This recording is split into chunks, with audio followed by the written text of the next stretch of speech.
Welcome to the Parenting Lab podcast. I'm your parent coach, Brittany, and I am here to guide you into the calm, clarity, and connection you're looking for as you transform your parenting from the inside out. Let's get started.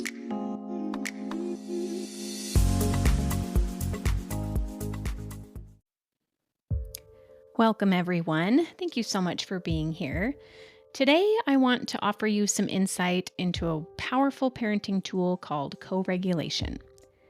It's easy as parents to feel like we need to constantly do something when our kids are upset, or misbehaving, or even just acting out in ways that we don't fully understand.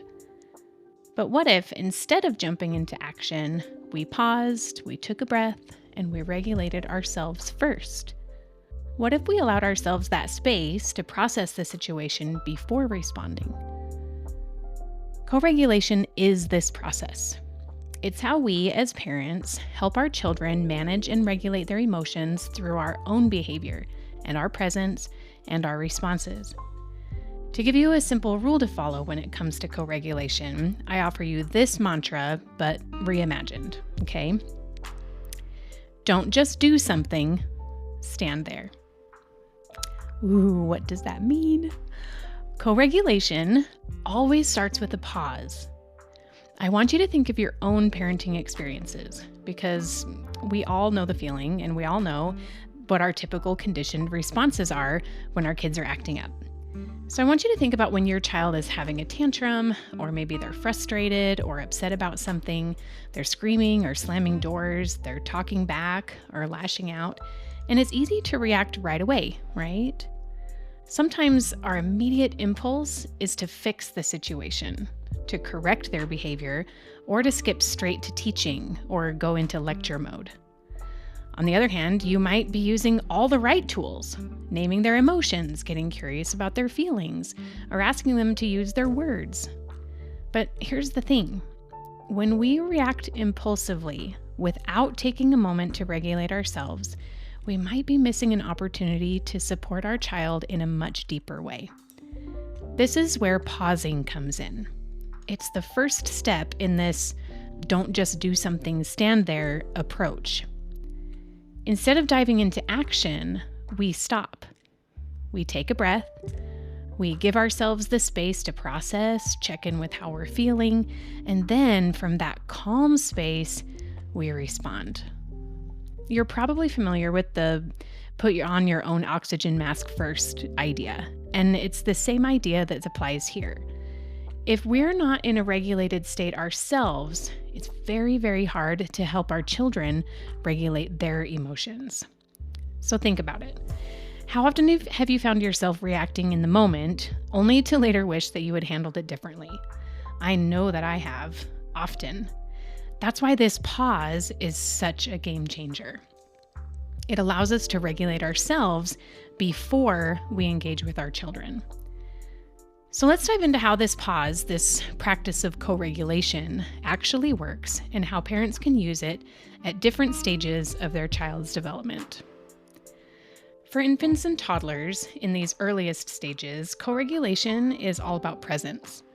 Infants rely entirely on their caregivers for emotional regulation.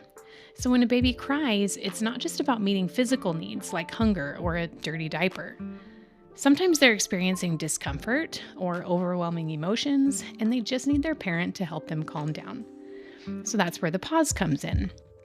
Instead of rushing to pick them up or immediately trying to soothe them, take just a moment to assess the situation. Check in with yourself. Are you feeling stressed, tired, overwhelmed? If so, just take a few deep breaths before you respond. When you're calm, then pick up your baby and hold them gently. They can sense your calm presence and will often start to settle just by being with you there in that moment and having you be there in a grounded way. Research shows that babies actually learn emotional regulation from their caregivers through this process of co-regulation. Babies' emotional states are highly affected by the way their parents are responding to them. So when parents pause and regulate themselves and approach their child with calmness, the baby's emotional system actually starts to mirror that calmness. As children grow into toddlers and preschoolers, co-regulation becomes a bit more complex. At this stage, kids are learning to understand and express their emotions, but they often lack the tools to regulate them effectively. This is where your role as a co-regulator really shines. Instead of immediately offering a solution or trying to control their behavior, take a step back, acknowledge their feelings, and model how to regulate emotions. So, for example, if your child is upset because they can't have a toy, instead of saying things like, "Stop crying, I said no," try pausing and then saying something like, "I can see you're really upset. I understand. Let's take a deep breath together." This pause is key because it gives both of you a moment to calm down and resets the emotional tone. When parents model emotional regulation and respond with empathy, children are better able to regulate their own emotions over time. As children get older and then move into their older school years and into their teenage years, co-regulation continues to evolve alongside them. They may have better control over their emotions, but they still benefit from seeing how you are handling challenging situations. This is a time when co-regulation is more about problem solving and emotional guidance. When a school-age child gets upset, say after a frustrating day at school, it's critical to pause before reacting now more than ever. You might feel the urge to immediately jump in with advice or explanations, but sometimes simply pausing and validating their feelings is the most helpful approach. You could say something like, "Hey, I understand that you're frustrated about your day. Why don't we talk about it when you're ready?" This kind of space allows your child to process their own emotions, and you get to model patience, empathy, and calmness. Pausing doesn't just help us regulate ourselves. It helps our children learn to regulate themselves as well. They observe our calmness, our ability to pause, and in turn, they learn those same skills. In fact, children whose parents practice emotional regulation and co-regulation are often better equipped to handle stress and frustration on their own. So taking this pause, especially as our children move through their developmental stages, actually gives them time to connect with their emotions and their bodies and their nervous systems too. Let's practice a little bit of role reversal, okay? I want you to imagine a situation where you and your child are in a conflict of some kind. If you have a young child, it may be a tantrum over putting their shoes and socks on or buckling their car seat. If they're older, it might be a crappy attitude or an argument over chores or homework. Whatever the situation is, you quickly find yourself in reaction mode. You immediately spring into action. A forceful shove of a shoe, a lecture on responsibility, blah, blah, blah. You're frustrated, tired, anxious about getting to the bank before they close, or worried about their grades and their future. Maybe you used those good tools I mentioned before. You told them to use their words or tell you how they're feeling, or fill you in on their day and why they're in a bad mood. You can imagine or conjure up all of those feelings, I'm sure. They might even be really close to the surface for you, and that's okay. But now I want you to put yourself in your child's shoes. You're 3 years old, and you're really feeling happy about playing at the park. You don't know what a bank is or why you're being rushed away from your happy play. You don't know how to put your shoes on very well, and definitely not quickly when someone's yelling at you. Or maybe you're 13 and middle school sucks. Your friends made fun of you at lunch, and your math teacher didn't explain the lesson in a way that made sense to you. So now you feel embarrassed and stupid. You just want to go home and be alone, but your mom is taking your attitude personally and telling you to talk to her, but you don't want to. You want to cry, not talk to your mom. Things take on a different meaning when we put ourselves in our child's shoes. I can imagine that when you are in an emotional state, whatever that might be, the very last thing that you would want, and probably the worst thing that I could do, would be to get in your face and tell you to calm down, or say, "Stop crying," or prod you into telling me why you're feeling that way, or lecture you on why your feelings aren't appropriate, okay, or acceptable. But that's what we're doing when we jump into this reaction mode and this problem-solving mode before we've had a chance to pause and connect with our own sense of calm and regulation. and then share that calm with our kids so that they also have a chance to process and regulate with us. Our kids need time too, sometimes much more time than we do. Our job is to be with them in it. Now, that doesn't necessarily mean we're in their physical space, but we are in their emotional space. They might want to sit on the couch while you're cooking dinner, or sit in their room alone until you tuck them in. This was always a big one with my kids. They want to talk on their terms, not mine, which has meant 1,000 bedtimes that last long into the night as they talk in the dark. After some time has passed, and they've moved through this big emotion and their bodies are calm and regulated, this is when we can get super curious and move into the lesson, the solution, and the strategies for next time this emotion comes up.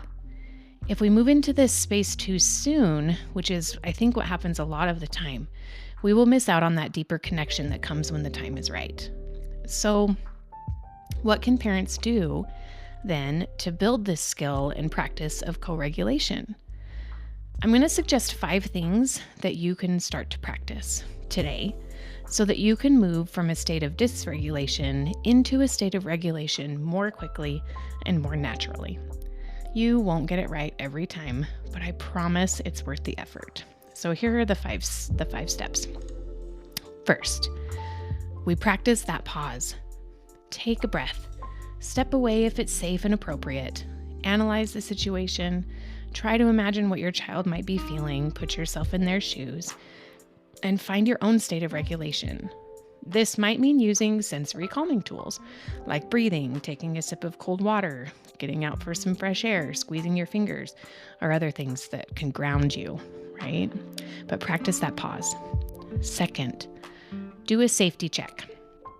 If your child is physically engaged, like they're on the ground flailing or using any kind of violence like hitting or kicking, you may not have a time for a long pause, right? Sometimes you only have just a single moment to pause and regulate, which may not be enough. That's okay. Remember, we're never going to get it right every time, so just deal with safety first, okay? Before anything else happens, set some boundaries for safety. This can be simple, like saying, hey, I see that you're upset, but I am not going to let you hit me. So just remember to make sure that their safety and your safety are intact. Third, stay present.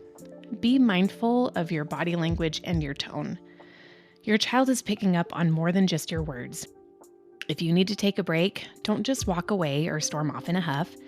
Tell them how you're feeling, that you need to take a break, and assure them that you will come back to them when you're feeling calmer. Then, come back to them and continue the conversation. Fourth, prioritize empathy over solutions.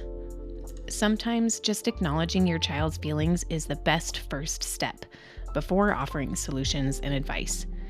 I can tell you that almost every parent I work with, myself included, is way too eager to give lectures and turn every situation into a teaching opportunity. I could do a whole episode just on that. But please resist the urge to teach your child a lesson every time you interact with them. Just show up for them. There are so many good times to teach them, but more often they just need your presence and your love and your acceptance and your calm. And finally, model regulation. Show your child how to regulate emotions by taking breaks when needed, using those calm down strategies, those sensory calming tools, and demonstrating patience in difficult situations. How are you handling your frustration, your anger, your exhaustion, fear, and anxiety? Are you managing your time well? Are you constantly yelling and screaming at them? Are you caring for your own well-being, physically, emotionally, spiritually, socially? Your daily unconscious behaviors, the things we do without even thinking about it, are the greatest teachers, much more than your timely lectures and curated responses. They will learn by watching you, so please be mindful of what they are seeing. Co-regulation is not about being perfect. It's about showing up with intention, being aware of our own emotions, and guiding our children through their big feelings. The next time you feel that urge to immediately jump into action, don't just do something, stand there. Just try it. Pause, breathe, connect to your own emotional stability, and then respond from a place of calm, a place of peace, a place of grounded awareness that you can then invite them into. Okay? Don't just do something. Stand there. Thank you so much for being with me here this week. If you found this episode helpful, please be sure to follow, leave a review, and share it with the other parents that are in your community. And remember, this is not about being reactive. Okay? Parenting doesn't have to be reactive. With a little pause and a little bit of presence and a lot of patience, we can all co-regulate our way towards stronger connections with our kids. I'll see you again next week, where we will continue to explore the art and science of parenting and put your parenting to the test. See you then.